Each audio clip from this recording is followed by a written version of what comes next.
Need a boost? Sometimes all it takes is tapping into your inner cool. Icebreaker's gum helps you unleash the confidence within. Each chew releases a rush of icy flavor powered by cooling flavor crystals, sending a wave of refreshment to reinvigorate all your senses. Icebreaker's convenient pack fits everywhere, from car cup holders to backpack pockets, so you can find your cool wherever you go. Grab Icebreaker's gum online or at a store near you. When it comes to online college, Southern New Hampshire University is so good, it's scary. Listen, the facts don't lie.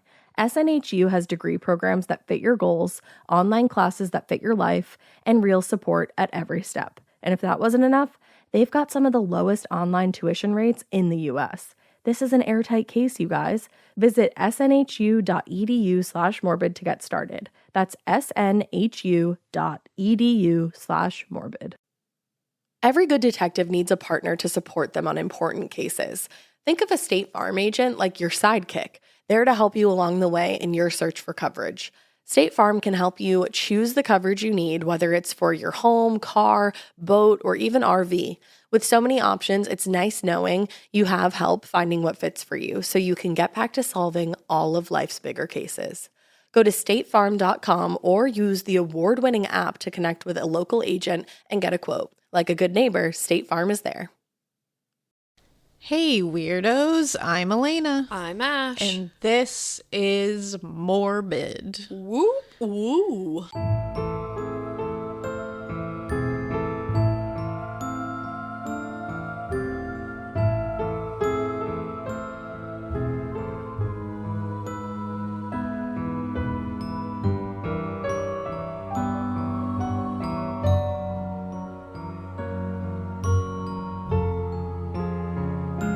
Here we are. Hello there, friends and pals across the nation. All of you. All you ghouls. What's up? What's good, ghouls? So, before we jump into our case today, which is the second part of the Villisca Axe Murders, which could have been the second part of about 16 if I was allowed to keep going, but I had to stop myself because I came over the other morning and Alaina just literally had like paper shuffled in front of her. She's like, I could make this 10 parts if I wanted to. I could keep going. And her eyes just twitching. I'm like, don't.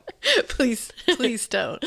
Because you know what? Someday I do want to make this like its own podcast. Well, that's why I said don't. So you know what? Someday I'll do it. But for now, I'll give you what I got. But before we get to that, there's some like pretty and crazy true crime news that came out that blew my mind a little bit. Wow. So I don't know. We have not covered this case. I don't know if we will cover this case because it involves a child, and you know how I feel about that. But it's a very big case. I'm sure most people in true crime have heard of it. It's the case of the killer is Eric Smith. He was 13 when he killed a 4-year-old Derek Robbie. Mm-hmm. He did this, when was it? What year was it? It was in 1994. It was horrific. Derek was 4. Oh, God. He was sexually abused afterwards. Like, it was a horrific crime. Yeah. Horrific. To say the least. And obviously, Eric Smith has been in prison. He's now 41 years old. He's gone in front of the parole board, I think, 11 times and been denied each time. He's being released.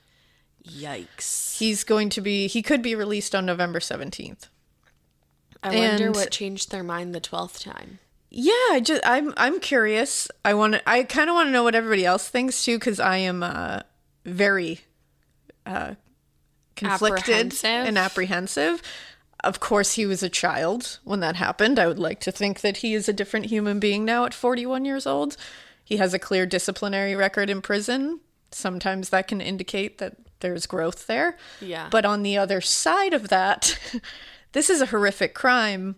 And also, Derek's parents are horrified. Of course and obviously they are. have been fighting to keep him in prison, which I am fully on their side with. Yeah. It's a tough one because it brings forth that whole child offender thing. And right. Are you that same person? I am not the same person at 13. It's a heavy debate.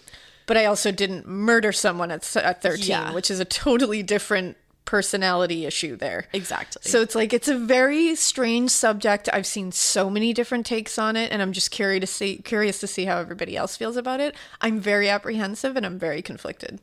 I can say I have 5-year-olds and a 2-year-old, and I personally would be like, you should stay in there. Yeah, I don't really feel that conflicted about where I'm at right now.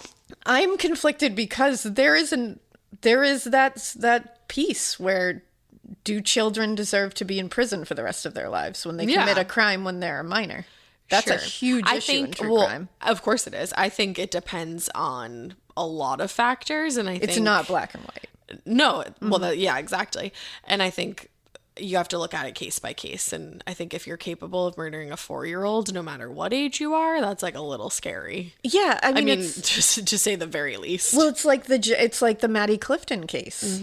Joshua Phillips was super young when that happened, and that was one of those things too that now he's trying to convince people that he's changed, and the laws got changed saying that you couldn't be, sentenced to life in prison with no possibility of parole when you're a minor.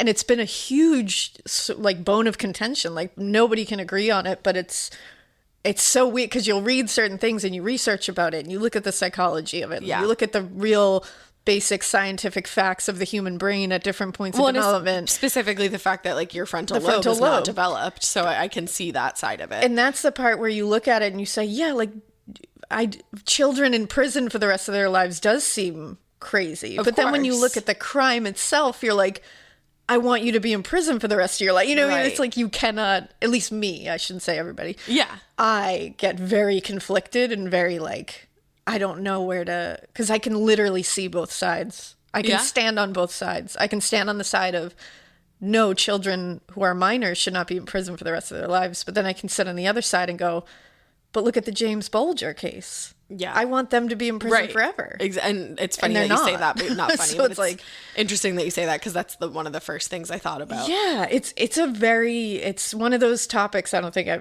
will ever fully. It's like the death penalty. Yeah. I mean, honestly, I think it's totally 100% worse of a confliction. Yeah. Because the death penalty, at least we're talking about adults, which... Oh, yeah. Becomes less. No, I just mean in the way that it's not black and white, like you were saying. But I think this is even more gray. I think there's just so much involved in this because it involves children on 100 different levels. Like, it's like children as victims and children as offenders. Who then, it's just a lot. So when I saw that was happening, first of all, my heart immediately thought of Derek's parents. I know. And, aches for them. But then I also was like, wow, what do people think of this? I just got to know. Well, let us know what you think. So let us know what you think of it. I'm very interested. It's sad. It is. It's really, the whole thing is sad. It's like there's no happy ending here. No. At all. There's no silver lining here at all. Right, because no matter what, their child is gone. That's horrible. And it's one of those things where now, he gets out and he gets to live a life and Derek doesn't. Right. So it's it's tough. It's tough to have any kind of feeling of positivity in this case. Yeah, exactly. But, all you can hope is that he has been rehabilitated. Well, and I mean, that is supposed to be the entire point of the justice system. Of course. So, yeah. So I guess we'll see. But let us know what you think because I'm very conflicted on the whole thing. So I love hearing other people's opinions about it. Yeah. But now that we've talked about that crazy thing, I don't think there's anything else I really wanted to touch upon, but I think we're just going to dive right back into Villisca. Let's go. And I've been having weird dreams about axe murders. So I bet. Because this episode, we're going to talk about a few more axe murders. So I feel like my whole life has just been enveloped in axe murder, and it's been a trip. Yeah, I mean, I could see that absolutely being a trip. Yeah, I've had some sleep paralysis moments where I've woken up a couple of nights and been like, is that an axe murder in my room or nah? Or nah. And it's been nah. So luckily it's been nah, and I'm here to tell you about it today. Yeah, now I can talk to you about it. But when we ended on part 1, we were talking about the suspect that I immediately, when I first started researching this case, was like, oh, he did it. Right. That's totally him. And it was Reverend, or preacher, he called himself Reverend George Jacqueline Kelley. Yeah, and that's the thing. When we ended and you said all the stuff you did about him, I was like, okay, so he did it. Yeah. So now convince me otherwise. Well, and then when we ended, it came out that he recanted his confession and claimed police brutality, which is 100% something that probably happened. Happens a lot. Does it say that it's a false confession? Not necessarily, but it was definitely coerced. And so it definitely could have been false because as we've seen in the first one that pops into my mind is the West Memphis 3, people will admit to things that you think you would never, ever admit to under duress. Yeah, the Galveston 11. Yeah, you will admit to it. Right. It's like if somebody's pushing your psychological and physical boundaries to the ends of the earth. Right. And especially in cases where somebody is not completely, psychologically or intellectually on the same level as their interrogators. Well, and it's funny that you say that because in the West Memphis 3 that happened, and with the Galveston 11, it was like they really played on they played on the fact that they could kind of manipulate someone who Right. wasn't exactly on their level, which is really shitty. intellectually. And so this could have happened here because a lot of people said that, Kelley was mentally ill in some way, shape, or form. Yeah. We obviously don't have like solid proof of that. He's never been diagnosed. 'Cause This was 1912. 1912, so it's just people being like, he acted in a way that made me think that. So we'll see. But he was tried twice and acquitted twice. So. I know, and that is crazy that like two juries couldn't Two juries. decide. And you said it was like one person, right? First one was a hung jury. There was only one person that wanted to wanted to convict him, and so it ended up hung. They tried him again, and it was a full acquittal. Wow. So that's why we're going to come to part 2. Okay. Now, I would like to amend something quickly because I said in part 1 that it was believed by a lot of researchers that Joe Moore was the only one hit with the sharp side of the axe first. Everybody else was hit with the blunt side of the axe with that first one and then chopped with the sharp side. But no, I found a grand jury testimony later that was like hidden in the archive somewhere that said Sarah Moore was actually the only one hit with the sharp side of the axe first. Oh, okay. Which to me suddenly brings this whole other like, whoa, wait a second. Right. Because it made it seem like Joe was the one getting the like hard one anger. first. Was someone mad at Sarah or was someone, which there's going to be a, like what people have like basically termed, his mistress. We're going to find out.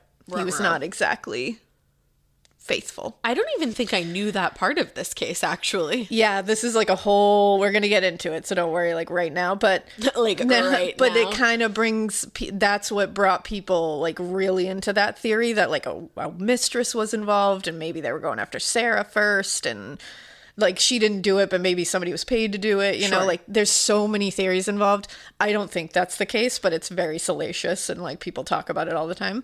And it is interesting that Sarah was hit with the sharp side because really all it takes is a blunt side of an axe to the head to crack a skull open. Yeah, we were saying you're that good last with time. that. Like, so it's weird that she was hit sharply first, but it looks like Joe was hit before her. So yeah, I don't know. I was just trying to think of like a reason that would happen. I couldn't really think of one. Every time like something comes out that you're like, wait a second, then you're like, but what the fuck does that mean? That doesn't mean anything. I was actually going to say, I was like, maybe she like woke up or something, but then I was like, but the blunt side of the axe also would have worked as well. It just doesn't make sense. But yeah, I had to put that out there because that's very interesting that a grand jury testimony did say that she was hit with the only one. Your home should show off who you are. Now is the time to boldly write the newest chapter in your home story. And your main character? It's Ashley. Ashley has styles that balance timeless appeal and modern trends to bring your personal look home. Yes, these are well-crafted and affordable pieces with eye-catching design, but they're also built to stand up to real life. With features like stain-resistant performance fabric, options that are incredibly durable, easy to clean, and stain-resistant with machine-washable covers. Plus, Ashley provides fast, reliable, white-glove delivery right to your room of choice, so you can style your space without any stress. Ashley was nice enough to send us a bunch of new pieces for my pod lab at my house, and when I tell you they deliver it to your room of choice, unfortunately they did have to deliver to the attic, but they could not have been nicer about it. I got, or was gifted I should say, the Revion Lake sofa and love seat. It's in this like olive colored velvety fabric. It's so nice.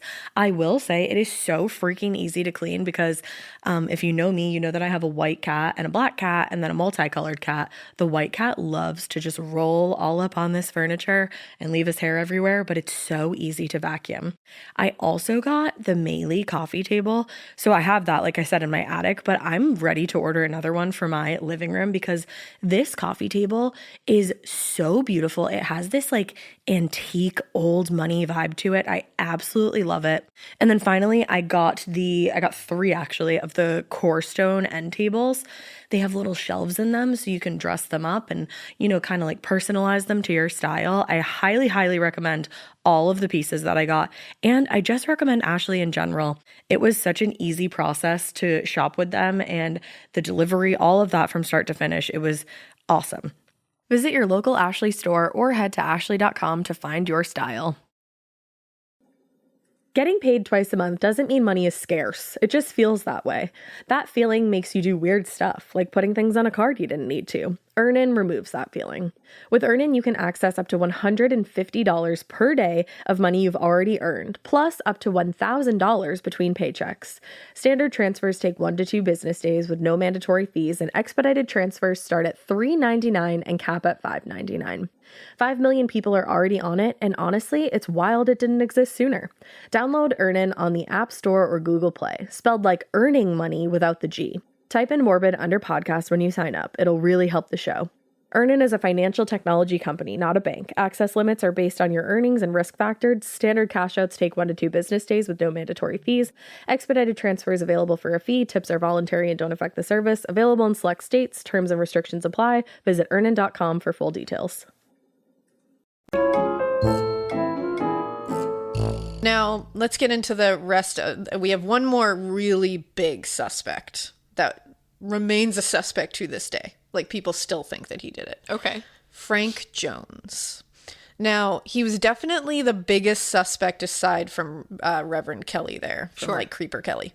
Kelley. He was a local businessman, and he was probably the most successful business guy in town. Like, he was it. He was a banker. He also owned a business in the same business as Josiah Moore, selling farm equipment and like machinery and such. But he also had his own car dealership and was a state senator. How did he manage all of this? Because you know what's because when I saw a car dealership, I was like, damn, look at you. But then I was like, wait a second. Cars were like, there was like 3 in the town at that point. Like there, like 3 people had cars at that point. So it's like, it wasn't this massive thing. I know, because I'm literally picturing like a Toyota dealership. Exactly. And like that thing in front of it, like dancing. Yeah, the wacky inflatable arm man in 1912. Honestly, at this point, I think maybe it was his like no good son, Albert, who was the wacky inflatable arm man outside of the thing. Oh man, the OG wacky inflatable arm man. Pretty much, the organic one. But what's crazy was he was in fact Joe Moore's employer for about 7 years. He was his like right-hand man. I know where we're going. So Frank like relied on him, taught him everything he knew. And Joe ended up leaving in 1907, leaving the business, which like happens. You know, he learned all he wanted to learn and he wanted to open up his own shit. But when he left, he took some of the biggest accounts with him. We talked about it in part 1. He took that John Deere account. Oh, I wanted to say it so badly. I wanted to be like, and he took that John Deere account. But I was like, I gotta let her say it. He took that John Deere account, and that is the biggest account, pretty much. I'm sure even today, if somebody took the John Deere account, people would be like, damn it. Yeah, it pretty much. And according to The Man from the Train by Bill James, which I can't say it enough, go buy that book. I'm not kidding you. Go buy the book. I'm gonna link it. You gotta buy this book. You won't stop. It's like 400 and something pages long too, and you will not stop. You will just blow through those. Just keeps coming and it just keeps coming and it just keeps coming.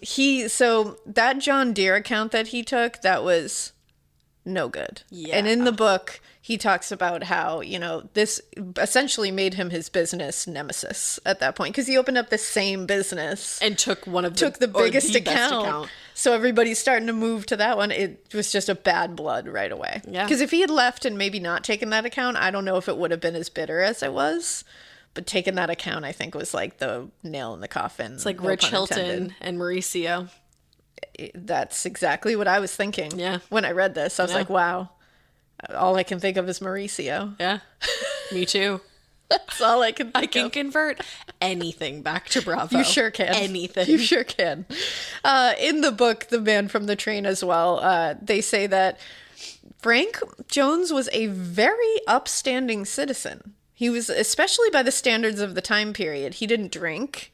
He didn't swear. He was a church-going man in the Methodist persuasion, if you will. Persuasion? According to the book Villisca by... I forgot to write down the author, and I wrote, "Who wrote that?" in big letters. I always do that.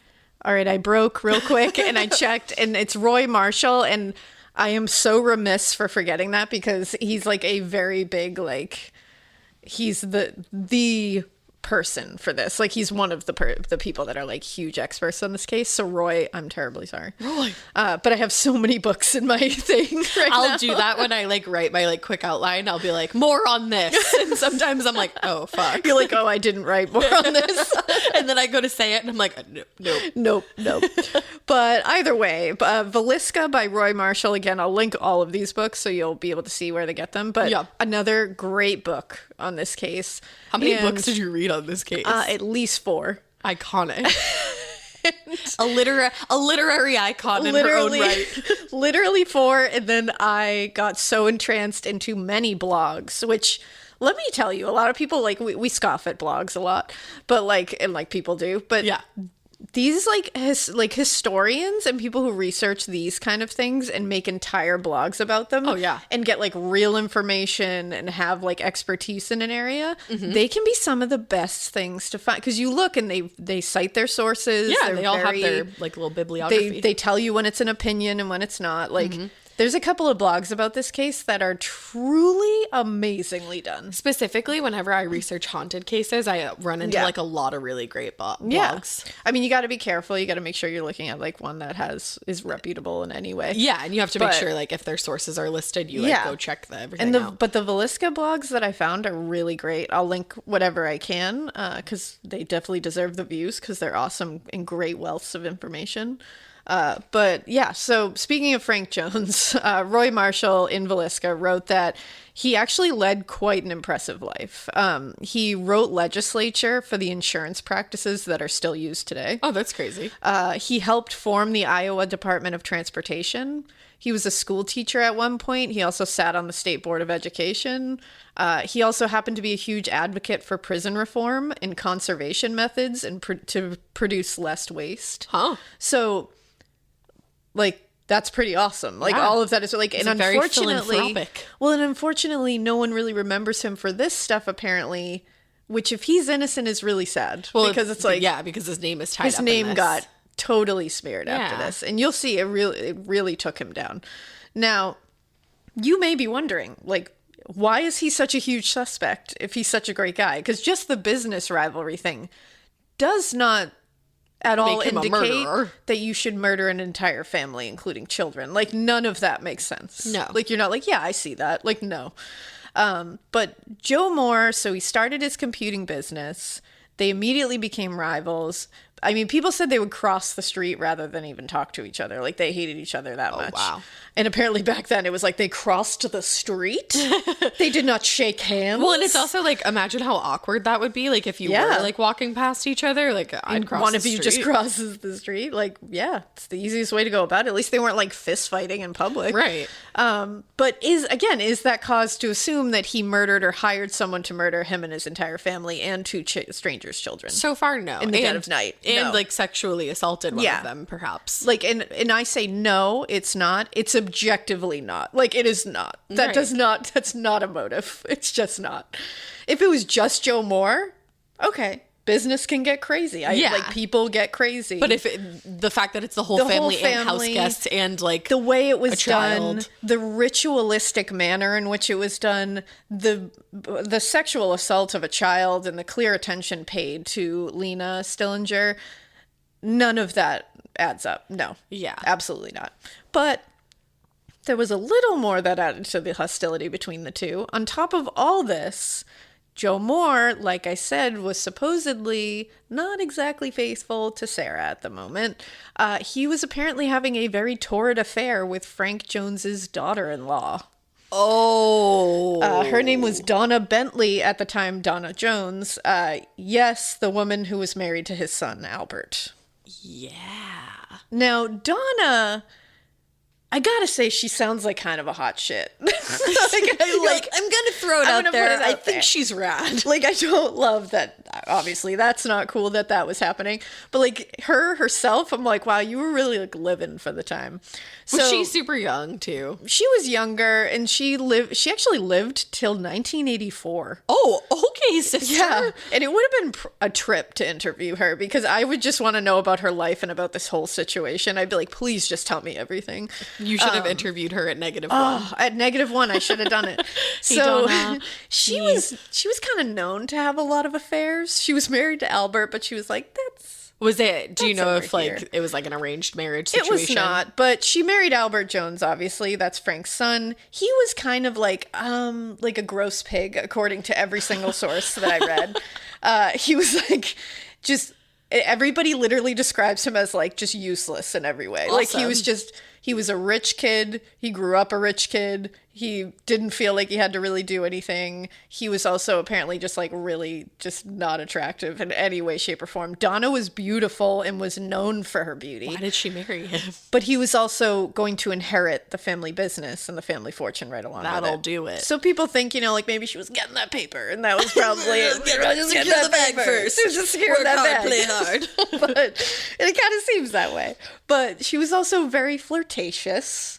She was Girls sassy. just wanna have fun. She was saucy. She was throwing big social events at her home. Like, she was pretty, like, average, like, in the social class things before she married Albert. But after she married Albert, she was in high society now. So she's a social climber. Exactly. And so she was throwing lavish parties, and she's flirting with men. I would have fucking did the damn thing back then. I would have been such a social climber. She's living, and she's hanging out with dudes that aren't her husband while her dude is out of town. It's just, that's not okay in 1912. Like, very, it was what's the girl's name in Gatsby? Daisy. No, not Daisy, the other one. Myrtle. Myrtle. Yeah, she's Myrtle. Yeah, she's very much Myrtle. But even just hanging out with dudes while you were married back then was like a cardinal sin. It was just not okay. You can't do Straight that. to jail. She was referred to as a high stepper, which is like being awesome back What then. does that mean? I think it's just like you were sassy and just like going against everything. But it was like, high-stepper. I think it was basically being like a woman of questionable morals. You're like, I aspire to be a high She just stepper. sounds funny. But according to Smithsonian Magazine, she would arrange the meetings with her various forbidden lovers over the phone. This was important because at the time, you had to go through an operator to place a phone call. So the operators, which were mostly young women, always knew what was up. Like, they were the holders of the tea at that point. Like, they had Sign me up. jugs. They had growlers of tea at all times. Do you know, like, could they, like, continue to listen in after they connected? Oh, yeah. Yeah, see, boom. Oh, yeah. I would have lived. Oh, yeah. That was, like, their Bravo back then. They were living their own Bravo. Like, it was... they got all the tea. And the operators, of course, were gossiping about it. And they were always saying that she was always calling or receiving calls from various men. And then the one that was most often heard was Josiah Moore. And they were calls to arrange meetings, and it would be something like she would call and say, "It's okay to come over now." Oh, yeah. Scandalous. Like, That's so crazy. scandalous. I think we're alone Yeah. now. And also, like, I gotta put it out there, Josiah Moore was hot. It was like, I get it. Like, I get it. I understand. You're like, so I just want to get something off my chest. Josiah Moore, a daddy. Like, I've seen like one picture of him, but like for the time period, I was like, I get it. I need to look up Like, I this get man's. it. Like, I would have been into him. I feel it. I'm gonna find out. I'm gonna fuck around and find out. He's definitely, you're gonna be like, yeah, like that makes sense for you. Josiah Moore. But yeah, and she was very pretty. It was just, they made sense. It worked. They really did. Now, obviously, this is bad though. As fun as it is to talk about, see, I'm telling you. Yeah, I was like, oh, Yeah. okay, okay, Google Images, Josiah. Okay. but like married, so like, but married, yes, yes. But like very good looking man. Moving on. But yeah, so obviously this whole thing is bad, like morally, ethically, fiscally, emotionally, like Actually, metaphorically. yeah, I don't know. It's all bad. Symbolically. But it's really bad too, because it makes the Jones family look bad. Yeah. Because if Josiah Moore is having an affair with his son's wife and his sons get like set to take over the family business, they're supposed to be this powerful family, it just doesn't look Tarnishes the name. Doesn't look good. This is very like Rory marrying into Logan's family. Exactly. And it's like and on top of it, they're bitter business rivals. So now his arch nemesis in business is sleeping with his daughter-in-law. Like, yeah, that is bad look. Like, so 1912 though. Yeah, very 1912. So this is where the motives that people dig up are starting to come in, where people can start to come up with more like fleshy motives, like, forgive that choice of words, but the motives that make more sense. Sure, like they're more, robust. But there you go. Here's the rub, because it's like, okay, so Frank Jones, cool, okay, so he did it now. But he was 57 in 1912. Right. So it was highly unlikely that he was going to swing an axe that hard and that many times the way the killer did. And I still don't think he would have assaulted Lena. And I don't think he would kill all the children. That doesn't make a lot of sense. Doesn't fit. No, that's a very specific part of that whole process. And even Sarah, why would he kill Sarah? Yeah, it does. None of it. He would just go after Joe. Right. I would think. And even then, it's like far-fetched a bit. I don't know. So what people came up with was they think Albert and Frank hired someone to kill Joe Moore and his family. Okay. It's like a punishment. Your whole family dies because of your indiscretions kind of thing. Okay. Which has happened before. Like, if you're going to kill someone or hire someone to kill someone for you, you're pretty fucked up in the head. So it's like, you would think that way. Well, and then I suppose they would still probably get some kind of inheritance if they were still alive. That would make them angry, blah, That's blah, blah. true. So, and because at first I was like, but like, really, why? I mean, to me, it's still not a great motive, but honestly, like, what is really? Like, for real. But people have killed over stupider shit. So accurate. So this is when shit got even crazier. So a man named James Wilkerson enters the picture. He was a private detective who worked with the Burns Detective Agency. Now, at the time, they were in need of more detectives outside of Iowa to deal with this, because they weren't equipped to handle this kind of large massacre. So when stuff like this happened at this time period, private detective agencies and security agencies would be ascending onto the scene, because they would try to be the ones to crack the case. They could make money off of it. Competition. A lot of times it was like a lot of con men coming in trying to just feed off of this horrible tragedy that happened. Right. But it was kind of shady at times. So James Wilkerson was with the Burns Detective Agency, and he showed up. And he immediately floats the theory that Frank Jones was the guy and that Jones had paid someone else to do it for him. Okay. He was like, I know this is it. And people were already kind of talking about that. It was a rumor. And he went with his nose to the grindstone building the case for 2 years. Wow. Yeah. And then it took another 2 years for it even to come into fruition. So in 1916, during the Republican election, which Frank Jones was going to be going for re-election, he dropped the bomb of who he thought did the deed at Jones's direction. Do you think it was like a political? Well, it definitely was part of it, because they sent around flyers to potential voters with the guy's, like, the hitman's face on it. He was like a prisoner at the time, and I'll talk about him in a minute. But sure. And they were saying, like, do you want to reelect someone who would hire this man to kill an entire family? So of course people were like, that's not fact yet. Well, when you put it that way, no, I don't. Like, that's not something I want to do. But he had a name for the hitman. So first, it caused, like, just putting this out of the way, it did cause him to lose the re-election. This whole thing. Like, it's a pretty serious thing an allegation to throw at someone. Right, if he didn't do it. But Wilkerson said the guy who actually did it at Jones's, push was a man named William Mansfield. And Mansfield was a known cocaine addict. Everything says that he was like, all of the things I read were like, cocaine. He was big into cocaine. And I'm like, well, you probably would be to do that. I was going to say, I mean, like, that aggression. I was going to say boom. Aggression and, like, just like having like the amount of Overkill. energy and like strength and like all that it would take to pull that massacre off. I mean, like, yeah, I get why they keep saying cocaine was part of this. He was also just a very unpredictable and violent person anyways, so cocaine probably didn't help that. He was also the prime suspect in the 1914 murders of his wife, her parents, and his child in Illinois. So another mass murder. Oh, and they were murdered by an axe. Oh, Yeah. okay. Now, let me, because that sounds like, whoa, but at the time, axes were just laying about. So I feel like it was just like one of the, like, axe murders were a thing at this time, because that's the closest, like, everyone had an axe. Like a lot, though?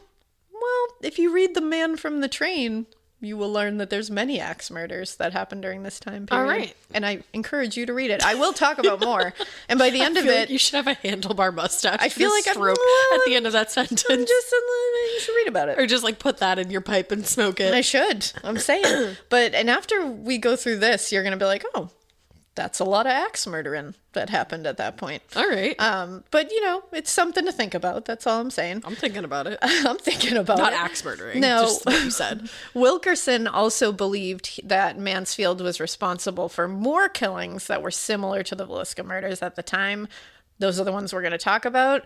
Spoiler alert, no. He did not, in my opinion, do any of the other ones. I think he's probably responsible for his family. Yeah. For sure. I think that happened. Okay. I don't think he's a serial killer in the sense of the other ones. Okay. So Wilkerson actually convinced a grand jury to investigate these claims finally.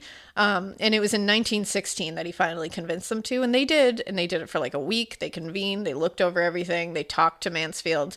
After that week, he was freed. Wow. They were not convinced. They discovered that on the evening of the Moore murders, he was working in Illinois, and there were payroll records to prove this. So he had an alibi. So boom. So Mansfield has an alibi, but to be honest, if I'm going to play both sides here, kind of a flimsy one, because those records probably weren't like airtight. They probably weren't that hard to fake at the time. Yeah. It's probably literally just like a card that says like a date in like you were ink. at work. Right. Like it's just like Illinois. Clocked in. But who knows? It could go either way. Sure. It's an alibi. He has proof, whether it's right or not. So Wilkerson obviously was pissed and not convinced that he was innocent or Frank Jones was innocent. He held rallies to get people to start pressuring the grand jury to start to look at the case again. He talked a lot of shit about Frank Jones and Mansfield. Basically just kept accusing them publicly of the murders, like would not let up. That'll do it. And he also kept claiming that Frank Jones had used his political influence and persuasions to get Mansfield freed by that jury. Like he was saying like, he's a politician. He has tons of connects. He got that jury to let him off. Like this wasn't real. And he was saying he's going to keep buying people off to get out of this. And like, are you really going to let him get away with this? Which like, I mean, that's really not that far-fetched. It's not.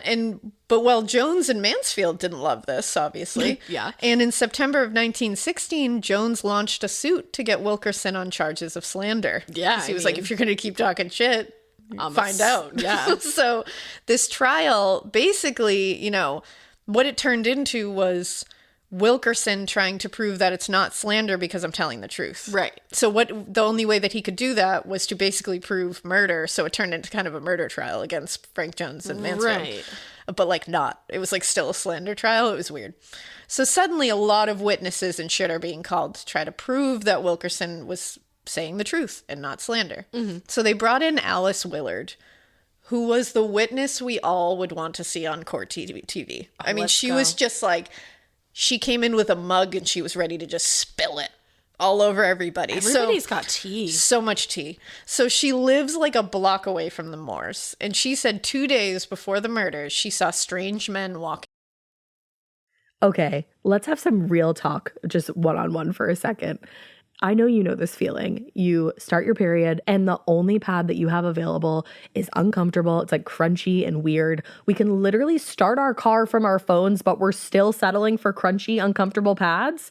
Girl, listen, when you're looking for softness and protection, Kotex has you covered. They are changing the game with a completely redesigned lineup of pads and liners that are designed around what women actually want, like Kotex Bamboo. Kotex Bamboo has a 100% bamboo-derived viscose top layer that provides ultra-soft protection, which means you don't have to worry about feeling itchy or uncomfortable. It's like the worst feeling ever. It's gentle on the skin, and it's made without fragrance, too. Check out Kotex.com for more details on the new and exciting launch of Kotex Bamboo, available in regular, heavy, overnight, and daily liners. Every flow covered. Now available at retailers nationwide. The Sherwin-Williams summer sale is here. Get 30% off select paints and stains or 35% off their newest product, Emerald Symmetry, July 17th through the 27th. Whether you're looking to refresh your interior or your exterior, they've got the colors to bring your vision to life.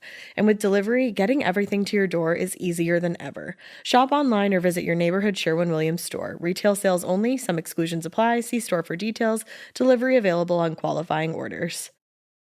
Around their home. And then late that same evening, she was walking with someone and saw 5 men meet up. And she like hid in the bushes with this person. She doesn't exactly explain why she hid from these 5 men and didn't just keep walking. But, well, maybe she was scared of them. Here we are. So she said one of those men she was sure was Frank Jones. Uh-huh. And she knows that she heard Frank Jones say, quote, "Get Joe first and the rest will be easy." Oh. She was kind of wild, though. Like, sounds like it. And the person she said she was with that day, so she claimed she was with this, like, salesman named Ed something. And Ed was like, nah. No, well, she was like, Ed died last year. And they were like, oh, okay, we'll look up the records. Ed never existed. So that's not a real person. So the whole story of like, I saw these 5 men and then I like ran into the bush. Yeah. That's like a lot. I think she might just be a woman of questionable morals herself. Yeah, she's a high stepper. Yeah, she's a high stepper in like a totally different way. She's a medium stepper. But like thanks for playing, Alice. Like, thanks for playing. Thanks for the vibes. He was found not guilty and just had to pay a fine. So boom, done. Okay. But a lot of people were not convinced that he was innocent of this whole thing yet, Frank. Nobody thought, in the court of law, no one thought he was a murderer. Right. I mean, once you plant the seed of like, this guy might be a murderer. Exactly. You can't put the toothpaste back in the tube. Exactly. It's just like Lizzie Borden. Like, some people don't think she did it, but like, she spent the rest of her whole life after she was proven innocent being like tormented. She was never going to shake that. Right. You're never going to shake it. It's just there. Or even Marion Stembridge. Exactly. It's like I just pulled that one. That was... Thank you. Wow. Yeah, like, whoosh. Get it. I was going to say, I just pulled that one right out of and made a motion of me pulling it out of my ear. Yep, she sure did. I don't know. So she pulled it from her ear, everybody. And I just pulled that one right out of my ear. I'm glad it was living there because I was like, wow, good job. Thank you. No, but people still are not convinced of his innocence, even today, which is kind of crazy to me because according to the man from the train, read it again. Hey, do you like that book? Love that book. I just love to I love to promote authors. Absolutely. I know, but I always beat people over the head with it. Yeah. But I'll just continue to do that because I love authors. Kablam! And they did so much work for it. I'm like, yeah, writing a book is really difficult, and especially as I've been told. And especially one like this where he came up, when you read it, and we'll only talk about a few of the cases he went over, but dozens of cases. Well, and nonfiction, writing about factual events, I can't even imagine. You got to be really on point with it. But according to the man from the train, Wilkerson was caught doing some shady shit later. So Wilkerson, this private detective from that agency, I don't think so with him. Well, you said that there was money involved and stuff, so there's obviously always it's money financially involved. Motivated. He also proved to be a bullshitting asshole later. So in 1915, so a year before all this went to trial and everything, a school teacher named Nellie Byers was unfortunately raped and murdered in Kansas. Oh. Everyone knew at the time that it was definitely a guy named Archibald Sweet. He was known as an asshole, a convicted felon. Those two are not mutually, it's not the same thing. He was both of those things, a convicted felon and an asshole. And he was someone who had already developed a history of violence against women. So he was all of those things. He was staying in a home very near to her and near to the scene. And he was alone that night that it happened. He was staying with someone, but no one was in the house. Now, Nellie also had told people she was scared of this guy and had avoided him on many occasions. There was physical evidence to tie him to the crime. He did it. Yeah. Period. It was just everybody knew. They really wanted to get this guy, and they didn't want to make any slip-ups. So they do this. We see this in cases now, too. So the county attorney asked the Burns Detective Agency to help gather some more evidence just to really lock that case up so he couldn't wiggle out of their grasp. So they put Wilkerson on it, and they put him on there to gather more evidence. We got to convict this guy easily. He was obsessed with whether there was a reward or not when he came into town. And they were like, no, there's not a reward because we know the guy who did it. Like, he's already like, we're following him. And maybe you could just do this out of the fucking kindness of your heart. And, like, maybe just to honor this victim that went through, like, you asshole. Right. So then he went on a crusade when they were like, no, there's no reward because he definitely did it. We just want to make sure we have all the evidence we need to convict. Right. That's all. So then Wilkerson went on a crusade to free him. And was acting convinced that he didn't do it. He said there was another man who did it. They named him, and they said they needed to pursue this guy. So they were like, let's pursue this guy and let's set up a reward fund. So he's in it for the moolah. And Burns' agency actually was fired off of this case because of Wilkerson. Of course. I would do the same thing. And Archibald Sweet was convicted of rape and murder. Yeah. And they had evidence. Well, and it gets worse. In 1917, after Wilkerson went through that whole slander trial with Jones and Mansfield, Sweet actually testified that Wilkerson actually approached him, Archibald Sweet, the man who was convicted. He said Wilkerson actually approached him and asked him to work together to frame someone else for the murder. What the fuck? So that they could get the just reward for money. Yeah. He signed an affidavit to this effect saying that this happened. Wow. Obviously, he's a rapist and a murderer. I don't know if we can take his But what total does he word, even have to gain But he has from nothing that? to gain. That's the thing. He has nothing to gain and nothing to profit from that. Right. That's So fucked. So, like, Wilkerson there, James Wilkerson, I don't exactly trust his shenanigans. I don't at Just all. saying. That's No. so shitty. I hate that people like that exist. It's horrific. You're just a con artist. and you're just, like... And you're a con artist in a way where it's like life or death. Because you're trying to murder and- free, like, literal... Like, you're not trying to free Murderers. innocent people and trying to make the world a better place by not having innocent people in jail. Right. You're trying to free people just so you get money out of it. And put innocent people in jail. Exactly. Like, what the Like, fuck? that's the worst you can be. That's like a crime in and of itself. So unfortunately, even despite all of this, even knowing James Wilkerson is no one to be trusting with this case, Frank Jones is still known as a chief suspect in this case. But the other suspect that I think is just like interesting because we mentioned him briefly in the first part. I don't think I mentioned his name, but he was the one who took the piece of skull from the crime scene. Remember, I told you his name is Burt McCall. He happens to also be one of those 5 men that Alice said she saw that day. She said Burt McCall was one of those 5 men. Mm-hmm. He was an unsavory character. He was a drinker, a gambler, you know, kind of like an aggressive. outcast in the town. Yeah, and he was just like aggressive. He just like wasn't like super friendly. He managed a pool hall, which at the time I think you were also like saucy if you managed a pool hall. And he had like a car service. So he was attempting to get into business with Frank Jones and Albert Jones because remember they own a car dealership. Mm-hmm. He was out of town the morning of the murders and when they were discovered, I mean. And when he heard of them, he came like flying back into Villisca. And that's when he tried immediately to get into the crime scene. So he was like one of the first people to be like, let me in there. Weird. Burt was turned away several times and finally got belligerent and threatening and used a connection to this they had like a National Guard kind of service in Iowa. It's like the very like, you know, infantile National Guard. Sure. The commander of this was a guy named Commander Casey. He was friends with Burt McCall. So Burt went right to Commander Casey, used that connection because he also happened to be his drinking buddy. Boom. And Commander Casey let him in to see the Commander kissing. Casey. CC. What the fuck, Commander Casey? Later, only a few months after the murders, he put a chunk of skull on display in his pool hall. It still had hair and flesh attached to it, and he said it was Josiah Moore's that he took from the scene that day. And they do believe it was authentic. Why it is. would you do that? Now, I read, so he, of course, became one of the people Because that's weird. talked about as a suspect. There's really nothing else to connect. I think he's just gross. And he's just like a not Kind a of an not asshole cool guy. Right. That's all. And I think Alice might have just put him in that grouping of 5 men because he was known to associate with Frank Jones and Albert Jones through business with all that. So putting them together would make sense. They were probably, he seems like he was kind of just like I said, a drinker, a gambler, a fighter. Yeah, people just it didn't makes like sense him. to put him there. So get rid of Burt McCall. Goodbye. He's just a D-bag. He's just Bert. Now, I read a brilliant paper, which again I will link. It's like a thesis paper by a woman named Beth Klingensmith, and she wrote the 1910s axe murders, an overview of the crimes, and the McClawry theory.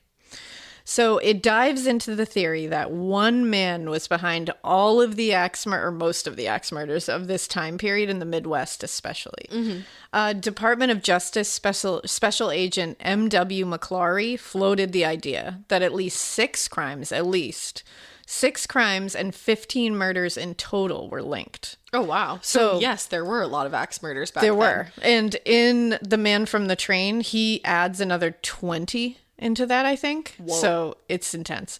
So I want to go over some of these and talk about why they may be connected, especially from Beth's point of view and also from Bill James from that book. Yeah. His eyes. Both are really compelling and both are well worth the read. I'm going to link Beth's paper too. It's like 30 plus pages, I think. It's like fascinating. The theory states that a man named Henry Lee Moore was actually the serial killer. And no, he was not related to the Villisca Moores. Just a weird coincidence and a pretty common last name. I was going to say. Now, I don't think he is the serial killer who committed all the axe murders or Villisca, but I think he was definitely part of one of these axe murders. I think the rest were possibly someone else. So I'm going to go over his crime, and then I'll go with, what Bill James from The Man from the Train thinks, like his ideas of what those are. And we'll talk about like how they're connected and everything. And you'll see like why it makes sense that this Henry Lee Moore definitely killed he killed his own family. That seemed to happen a lot. I was going to say this is a different guy. This is a different guy who killed his own family. Jeez. In this one, he killed his mother and his grandmother. Oh. And I think he did that for sure. But these other ones, I think, were the same person that was the killer in Villisca. Okay. So I think they're different from Henry Lee Moore, but I'll talk about his. Now, Henry Lee Moore was convicted of murdering Mary J. Wilson and her daughter, Georgia Moore, in Columbia, Missouri, December 17th, 1912. Mary was his grandmother and Georgia was his mother. He had told police that on December 17th, he arrived in town from Moberly, where he lived, to visit his mom and grandmother, something about like, they were going to go over like money or something. Uh-oh. He said when he got to the home, it was dark and quiet. He opened the back door and he found them both dead. They had both been hit by an axe, and that axe was found nearby. Police pretty quickly decided Henry was the guy. He was already super violent historically. His story was kind of bullshit. He had arrived the evening before.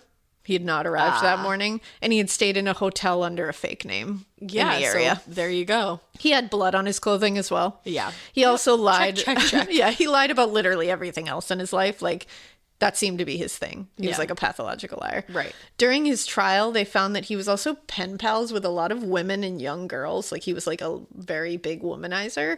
And he mentioned to several of them that he would be inheriting his mother's home soon. How'd you know that? Yeah. He got life in prison and later admitted to the crimes.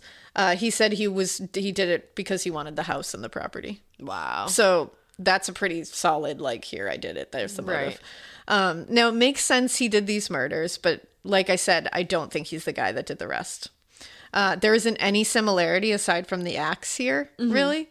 And there's just like, again, just a sign of the times at this point. Also just like a very different motive. Yeah, it's like farmers, axes, crimes of convenience. Like, it's just, but yeah, it has motive. Like a pretty clear motive. Yeah. Good or bad, it's a motive. But like, what would the Villisca motive be? There's no motive in any of these other ones. Right. You will see. So again, I'm with Bill James on this one. I think it's an unknown serial killer who used the railway system to do these murders, because we are going to see that near all of these homes, including Villisca, there is a railroad. Oh, weird how you just brought that Isn't back. that weird? And I didn't even mean to. So the other incidents included in this theory are going to start with Colorado Springs, Colorado in September 1911, so a year before the Villisca murders.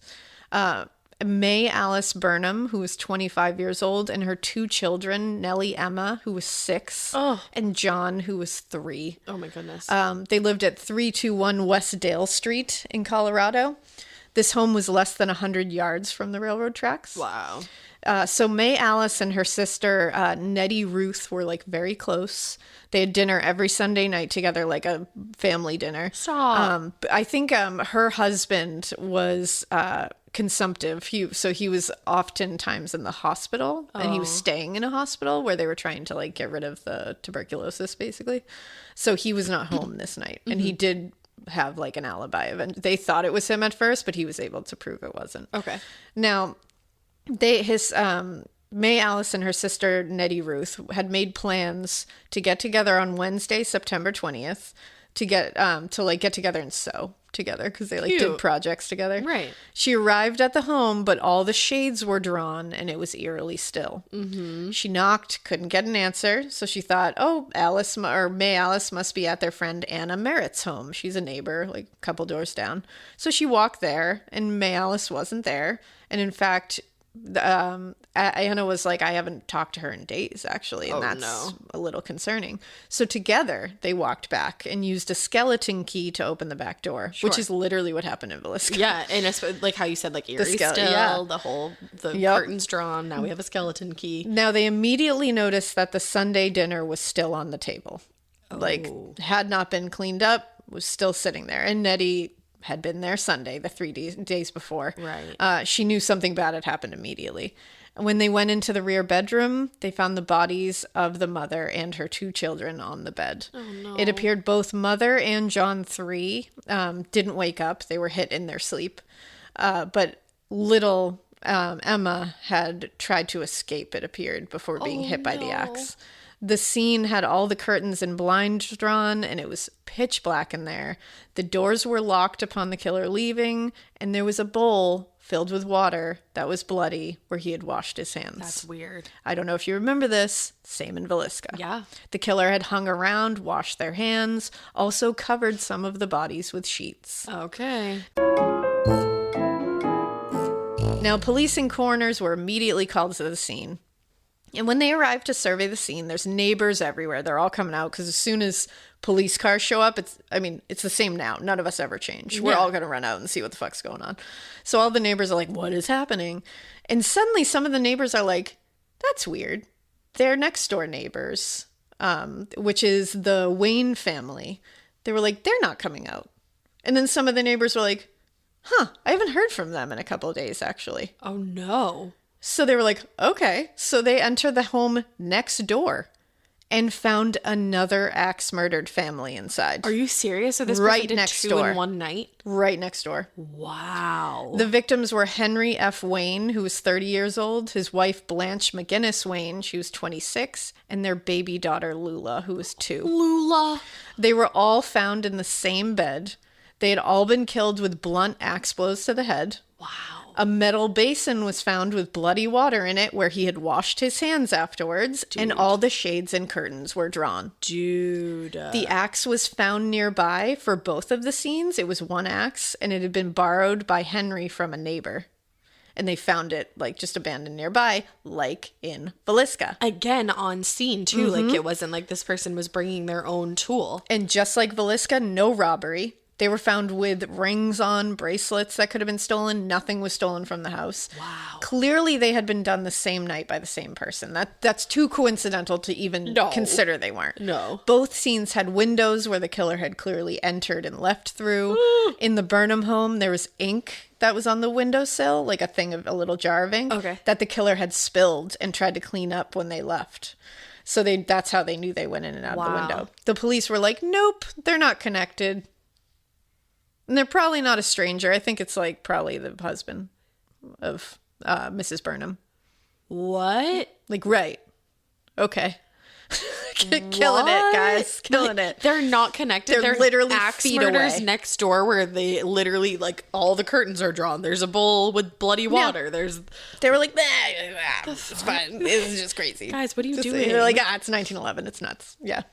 The newspapers at the time, so one of them said, 6 slain with axe as they lie asleep in bed. 2 women, a man, and 3 children, ghastly evidence of a baffling crime. Motive and clues lack to assist police in Colorado Springs.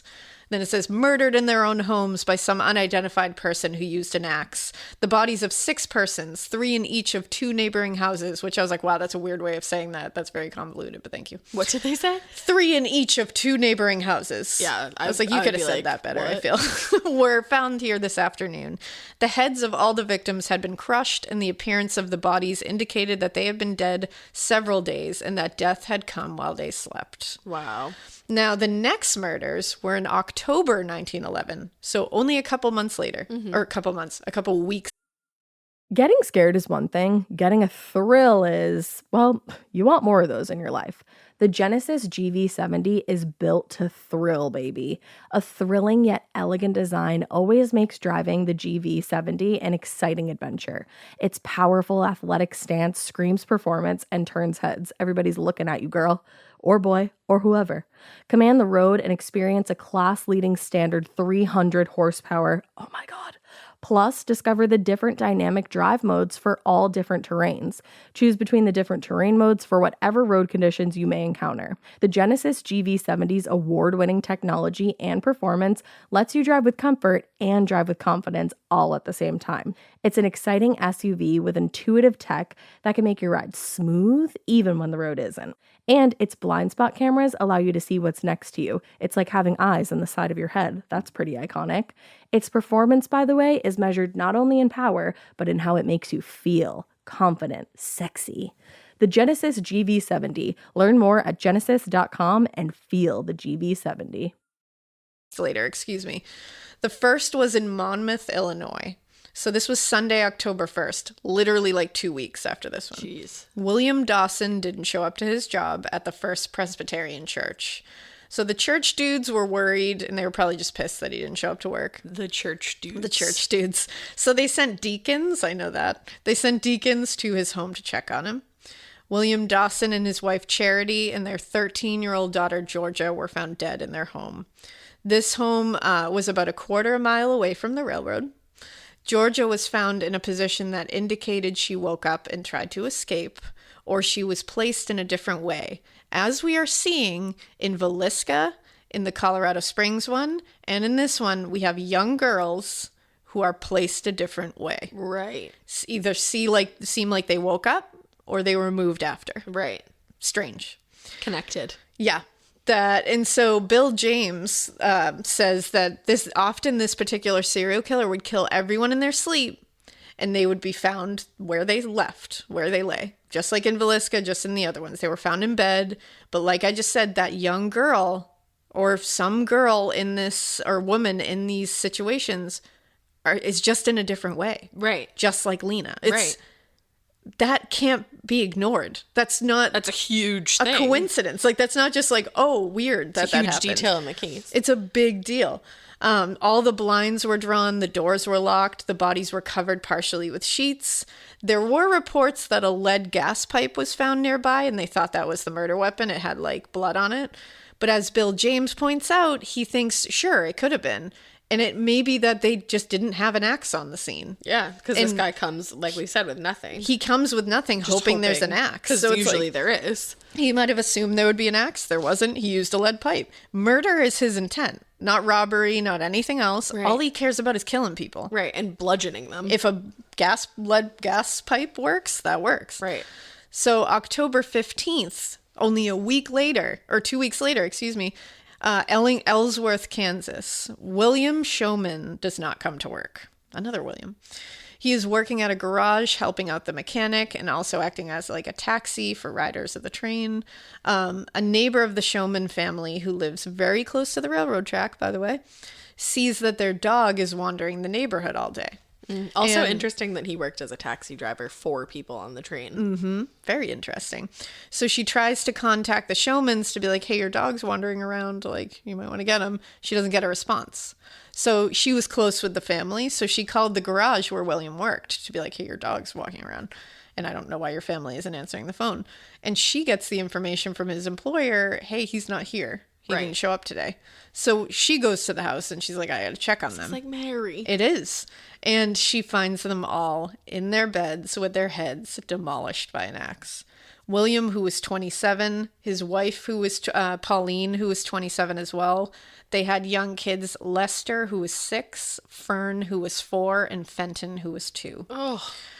Fenton was hit with such ferocity that the head was severed. Oh my goodness. Now, Pauline, the wife, was posed. And everybody else was found where they slept. Right. The axe was taken from a neighbor's yard and it was left at the scene. The blinds were drawn. Some of the bodies were covered with sheets. A sheet was actually put over the phone as well. That's interesting. This is interesting. And some think that this was to stop the noise if it rang, which is like, okay. It could seem like a thing that this killer would do if you really think about it. It seems like he doesn't like external stimuli while he's doing this. He blocks out all the windows. He gets rid of any mirrors, so movement isn't going to like fuck with his peripheral or anything. I think he just wants to be solely focused on what he's doing. So that definitely could be it, that he didn't want the phone to ring. It would muffle the sound of the ring.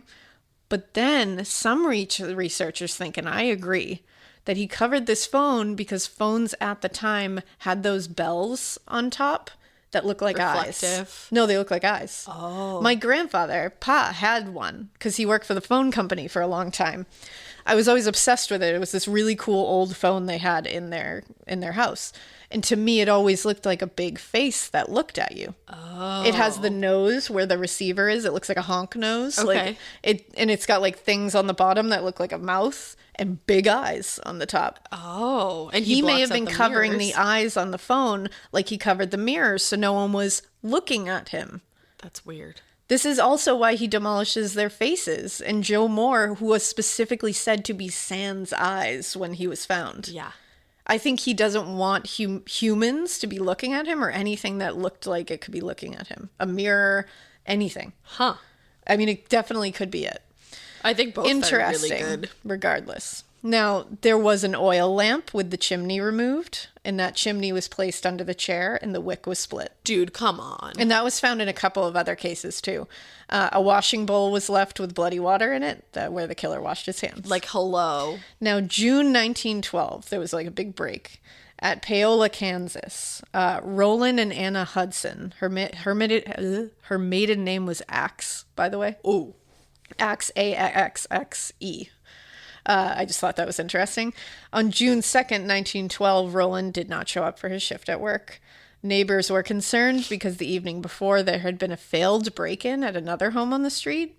In that home, it was a husband, wife, and an 8-year-old daughter. They had been awakened by the sound of glass shattering, found that someone had broken in but had went out through the window. They had tried to use the oil lamp but broke the glass chimney. Oh. And when they broke the glass chimney, they fled. Oh my goodness. They had bent the wick. Dude. Now, they go to the Hudson home, the neighbors, which was very close to the railroad, by the way, to check on them because it was unlike them to be so still all day. They flagged down a deputy city marshal who just happened to be like walking by, and they had him enter the home. The Miami Republican reported a ghastly sight, turning back a cover lid and sheet that covered their heads. They found Mr. and Mrs. Hudson dead. Mr. Hudson was lying on his right side with the left side of his head and face crushed. He was evidently murdered while he slept without having made much of a struggle. Mrs. Hudson was apparently awakened when her husband was killed and raised her head when she was struck on the back of the head and of her face with some partially sharp instrument 1 inch or 1.5 inches wide. So she moved. Right. The shades and curtains were drawn, some of the bodies were covered in sheets, and there was an oil lamp without a chimney in the room. Nothing was stolen. Yeah, dude. Hello, Again. hello. 4 days later was Villisca, Iowa. You know it. You know it well. We do. You know what happened then. Serial killer. Yeah, This is a serial killer. How is that not? Yes. 1911, 1912 axe murders, serial killer. Absolutely. 4 all near the railroad. 4 of those cases had victims' heads covered with clothing and fabric. 3 had killers who washed after the murders. 5 had cases that they hung out for like way too long afterwards. 3 of those cases used an oil lamp and removed the chimney and placed it aside and bent the wick. Yeah, dude, Come on. So, and Bill James in his book says he thinks this is like a serial killer that was maturing at this point. So had already killed way before this, and he lists out a ton of cases that it makes sense. So read the book. For every single case he ties to this killer, it's gonna blow your mind. It really is. Because I was like, you solved it, yo. Like, that's insane. Yo. But yeah, so those are the cases that I think, and I think it is a serial killer. I mean, everything that you said leads me to believe the same. But I'll leave you to do your own research with that, and maybe someday I'll make a podcast that's like solely dedicated to this, and I can go absolutely crazy and just live an axe murdering existence because I want to dive so far into this. But I will get away from like the suspects and the murders for right now, and we'll end on the haunting. Okay. Because in Villisca, there's going to be some residual energy. You can still in there. stay there, yeah? You sure can. The home actually had 7 owners after the murders, and then it was bought in 1994 by Darwin and Martha Lynn. It's a beautiful home. It is beautiful. They restored it beautifully. Their plans were to make it into a historical museum and just kind of restore it back to 1912. They did just that. They had no idea like how popular the house was going to be as like a tourist attraction. It's huge. And you can stay there now for $428 a night.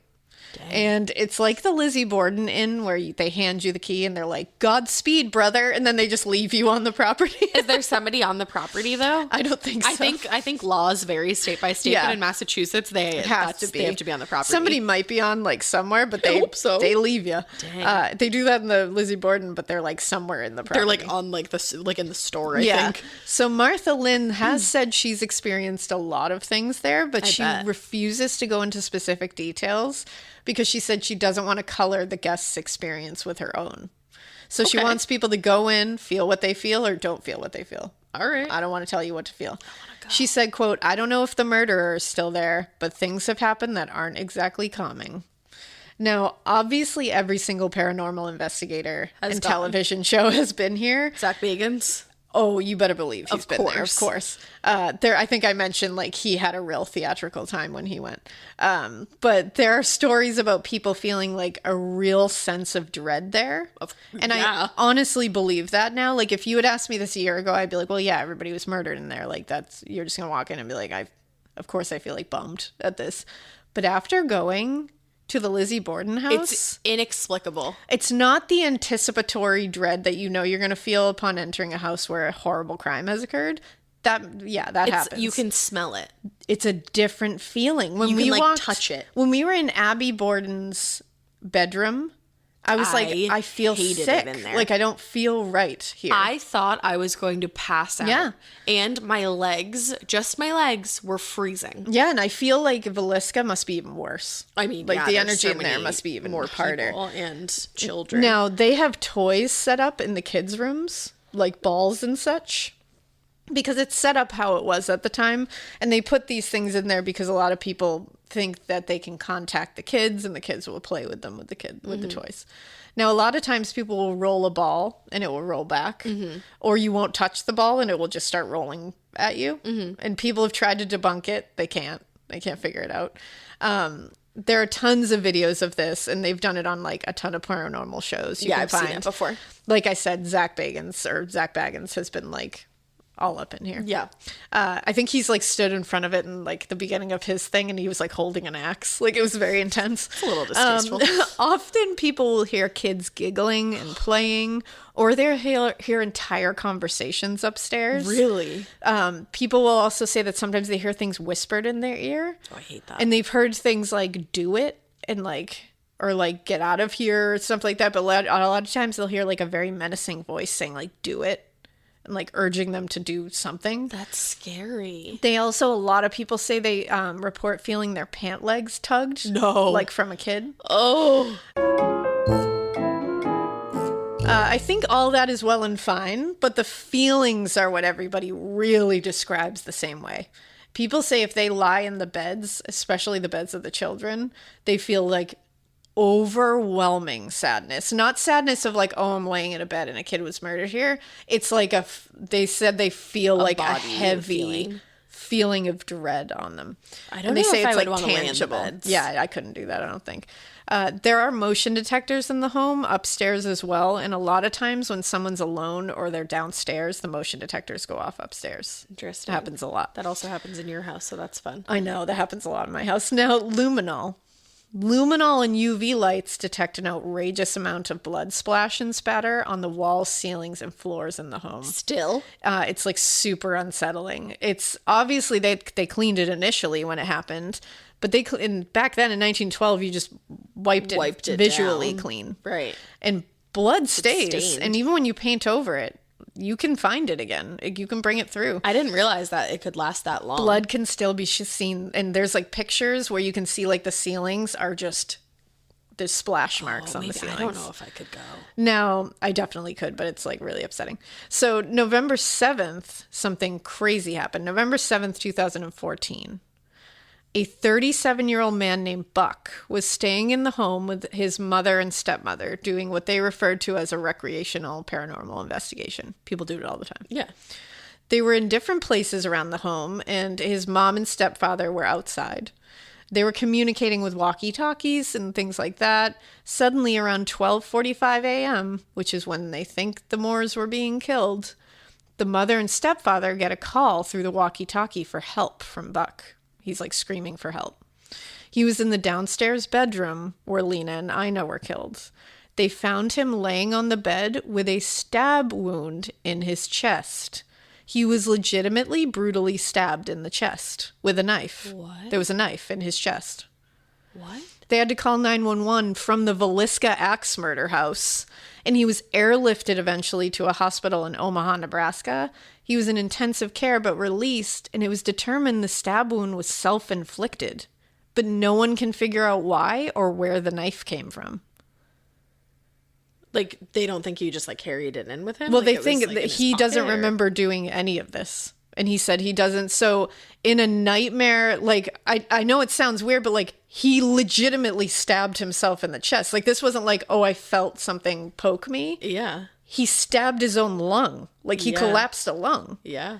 That's commitment to a cause. If you're really just trying to fuck with people, like, that's really committed. No, it is. To that. I don't agree think with you. Zach Baggins is that committed. So I feel like, Yeah, I don't think anybody should be that committed. No, in a book called A Nightmare in Villisca by Richard Estep, they talk about in 2019, the show Kindred Spirits interviewed Buck. They talked to him because he did recover. And That's he good. I'm glad he explained, recovered. and he explained that he had tried to recreate the crime scene a bit, which a lot of these paranormal investigators will do that. I don't agree with that kind of shit. I feel like that's asking for trouble. But they like will kind of try to, annoy the spirits and aggravate them and Like, get them to do something. Let's not do that. So he admitted, I did try to provoke them. And he said I was, saying like some vulgar things and just trying to get some kind of reaction. And he said, obviously he never thought that something like that would happen, but he said he saw the biggest like orb or shadowy kind of thing he had ever seen in his life. And then suddenly he was lying on the bed with a knife in his chest.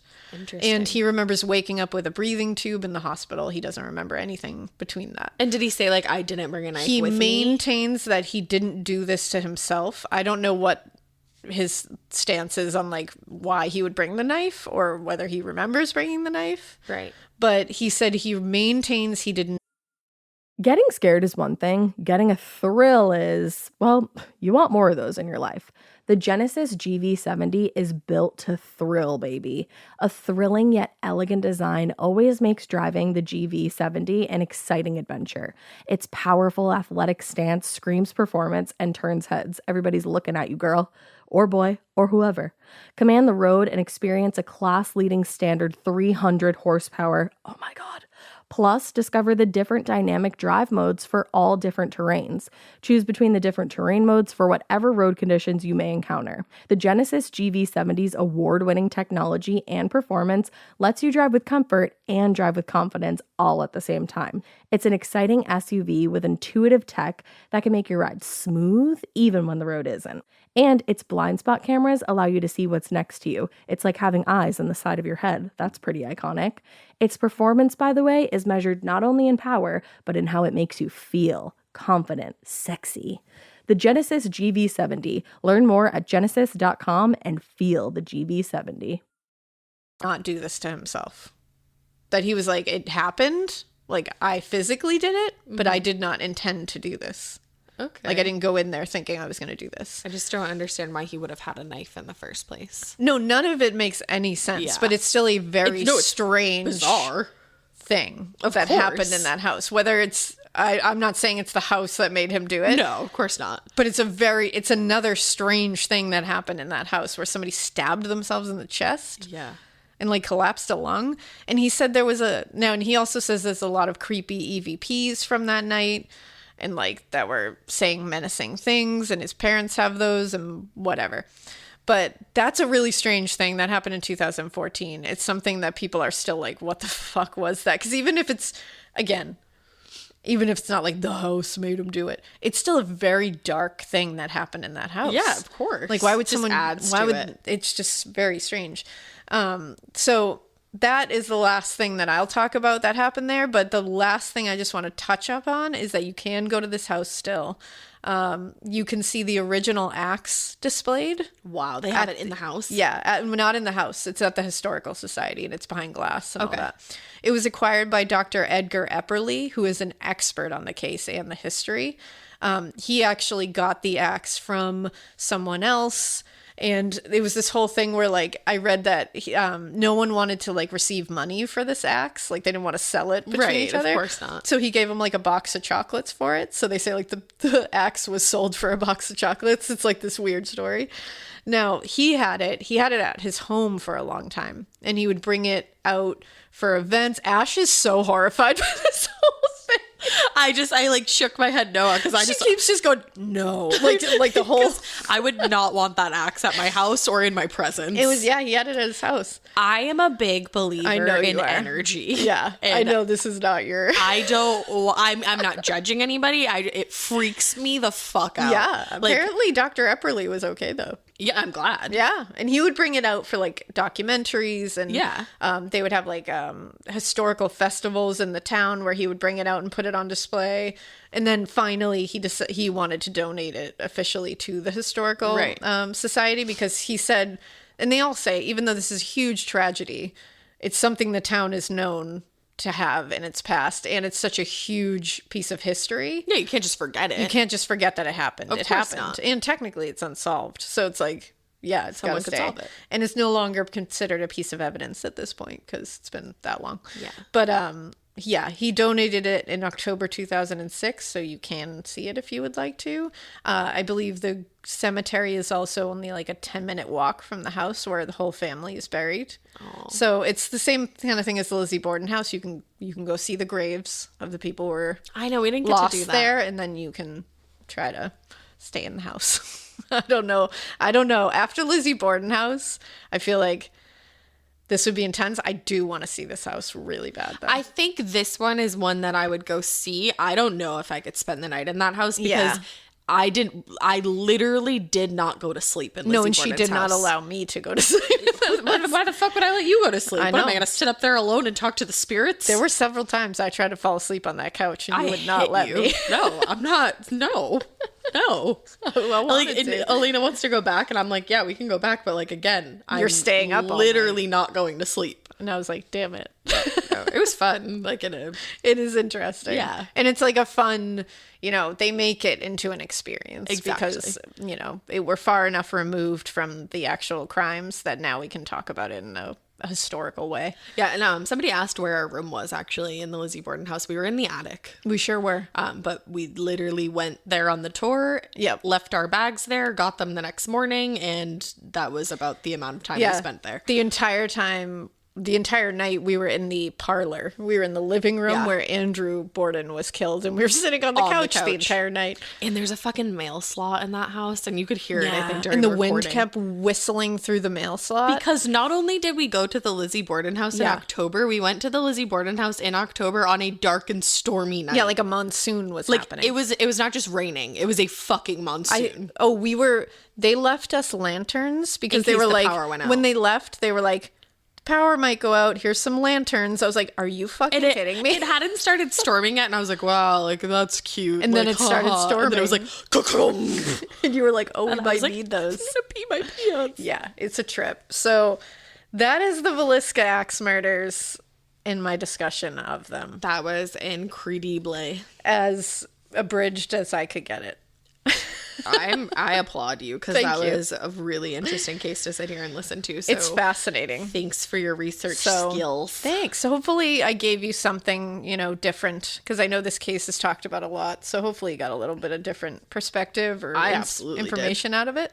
But I will list all of these books. I'm going to list the paper. I'll list the blogs. I'll give you everywhere you can go look for your own stuff. So enjoy and stay safe. We hope you keep listening. And we hope you Keep it weird. But not so weird that you go to the Villisca Axe house and like bad things happen to you, because I don't want anything bad to happen to you. No. Bye. Love you.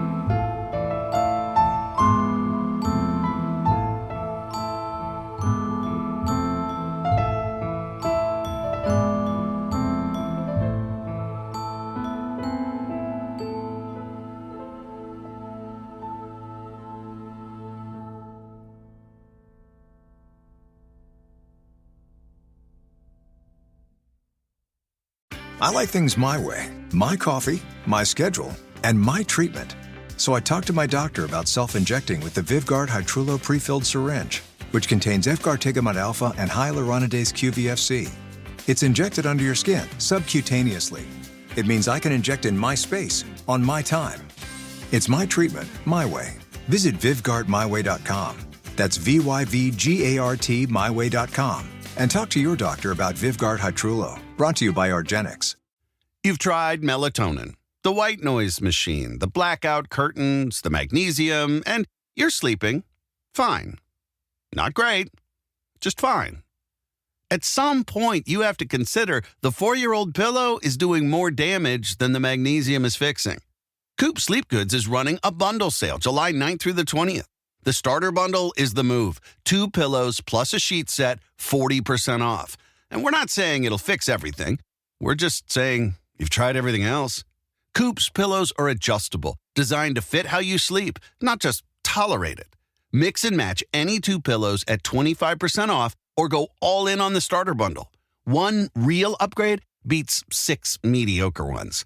Head to coopsleepgoods.com/comedy. That's COOP sleepgoods.com/comedy for 40% off the starter bundle and 25% off all other bundles.